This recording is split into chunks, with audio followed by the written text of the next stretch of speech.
बिहार की राजनीति में मंगलवार का दिन बहुत खास रहा। काफी उठापटक के बाद सीएम नीतीश कुमार के नेतृत्व वाली महागठबंधन सरकार का आखिरकार कैबिनेट विस्तार हो गया। लेकिन अब बात होगी मुद्दों की।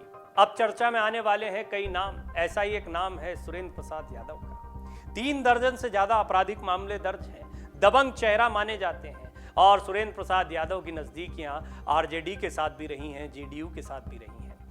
बीजेपी जो अब सत्ता से बाहर हो गई है, वो लगातार भ्रष्टाचार की, अपराध की बात कर रही है। अब नीतीश कुमार को इन आरोपों को झेलना होगा या इनसे जूझना पड़ेगा। बहरहाल क्यों हम इनकी बात कर रहे हैं, कौन है सुरेंद्र प्रसाद यादव, कैसे वो चर्चा में आ गए हैं, सारी चीजें आपके सामने इस रिपोर्ट में रखेंगे। लेकिन महागठबंधन की नई सरकार में कुल 7 दल जो शामिल थे, उनके 31 विधायकों को आज राज्यपाल फागू चौहान ने मंत्री पद की शपथ दिलवा दी है। इस शपथ ग्रहण समारोह में अपने खराब स्वास्थ्य के चलते आरजेडी सुप्रीमो लालू प्रसाद यादव शामिल नहीं हो पाए। आरजेडी से सबसे ज्यादा 16 मंत्री बने हैं, जेडीयू से 11 मंत्रियों ने शपथ ली है, तो वहीं कांग्रेस से 2, हमसे 1 निर्दलीय विधायक को मंत्री बनाया गया, जिसपे एक डिटेल्ड रिपोर्ट हमने आपको ऑलरेडी दिखाई है। इन सब के बीच बड़ी खबर ये सामने आई कि नीतीश कुमार की नई सरकार में मंत्री बने सुरेंद्र यादव, जो कि बेलागंज से विधायक हैं, वो खासे चर्चा में आ रहे हैं और अब उनको लेकर कई बातें आने वाले दिनों में सामने आएंगी।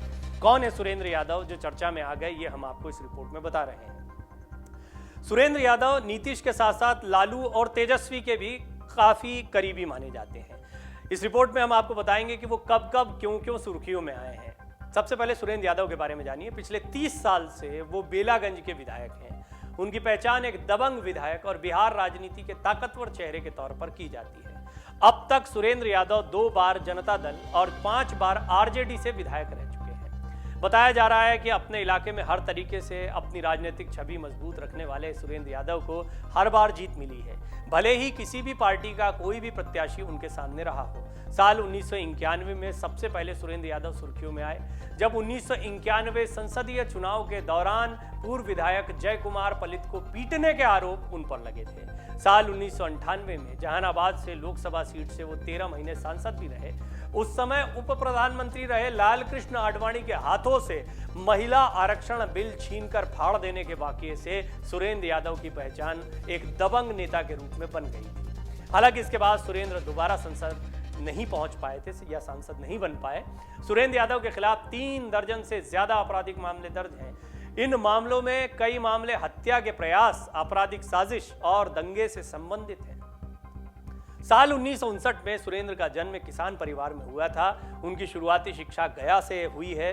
22 साल की उम्र में 1981 में सुरेंद्र लालू यादव के संपर्क में आए थे। उस समय लालू प्रसाद यादव लोकदल पार्टी के सदस्य थे। 1985 में लोकदल से जहानाबाद सीट पर लोकसभा चुनाव में टिकट मिला, पर सुरेंद्र जीत नहीं पाए थे। इसके बाद 1990 में बेलागंज विधानसभा क्षेत्र से 55,000 वोटों से ज्यादा मतों से उन्होंने जीत दर्ज की थी। अब तक सुरेंद्र को बेलागंज सीट से कभी हार का सामना नहीं करना पड़ा है, भले ही सामने किसी भी पार्टी का कोई भी प्रत्याशी क्यों ना आ जाए। समय के साथ लालू प्रसाद यादव और अब उनके बेटे तेजस्वी के करीबी लोगों में से एक के रूप में सुरेंद्र प्रसाद यादव की पहचान हो गई है। लिहाजा अब जब एक बार फिर लालू प्रसाद यादव या राष्ट्रीय जनता दल या तेजस्वी यादव, जो भी आप कहें, एक बार फिर सत्ता में आने का सुख मिला है, बड़ी ताकत मिली है, लिहाजा सुरेंद्र यादव फिर से चर्चा में हैं। वो भी मंत्री बन गए हैं और मंत्री बनने के साथ ही उनके जो पुराने मामले हैं, पुरानी फाइलें हैं, वो भी सबके सामने आ गई हैं। बीजेपी के सामने एक सबसे बड़ा मुद्दा यही रहा है, चाहे उत्तर प्रदेश के चुनाव हो, चाहे बिहार के चुनाव हो, बीजेपी ने अपराध मुक्त प्रदेश की बात की है। भ्रष्टाचार पर करारा प्रहार करना है, तो प्रधानमंत्री ने अभी 15 अगस्त के भाषण में भी कह दिया है। वो भ्रष्टाचार को सबसे गंभीर समस्या मानते हैं। विपक्ष के खिलाफ भ्रष्टाचार बीजेपी के पास, एनडीए के पास सबसे बड़ा मुद्दा है। ईडी की एक के बाद एक कार्यवाहियां हो रही हैं। सीबीआई की जांच के दायरे से खुद तेजस्वी यादव भी बाहर नहीं है। लालू प्रसाद यादव के बारे में कौन नहीं जानता है।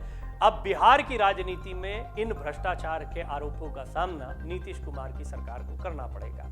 नीतीश कुमार ने अपनी ब्रांडिंग सुशासन बाबू के तौर पर की है और जब तक एनडीए के साथ रहे, बीजेपी के साथ रहे, तब तक सही चलता रहा है सब कुछ, अच्छी ताकत देखने को मिली है। लेकिन अब उनका विपक्ष बहुत मजबूत देखने को मिलता है। ये विपक्ष वही है जो तिलमिला रहा था काफी समय से, था बेशक नीतीश कुमार के साथ में, इसके बावजूद एक घुटन महसूस कर रहा था। और ये हम नहीं कह रहे हैं, ये बीजेपी के कई नेताओं ने कहा था।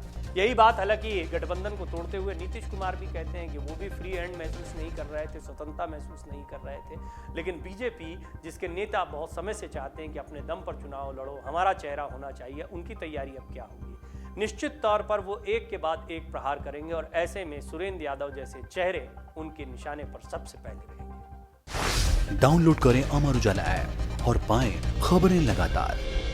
अगर आप ये वीडियो YouTube पर देख रहे हैं तो हमारे चैनल को सब्सक्राइब करें और बेल आइकन को दबाना ना भूलें। अगर आप Facebook पर ये वीडियो देख रहे हैं तो हमारे पेज को लाइक करें।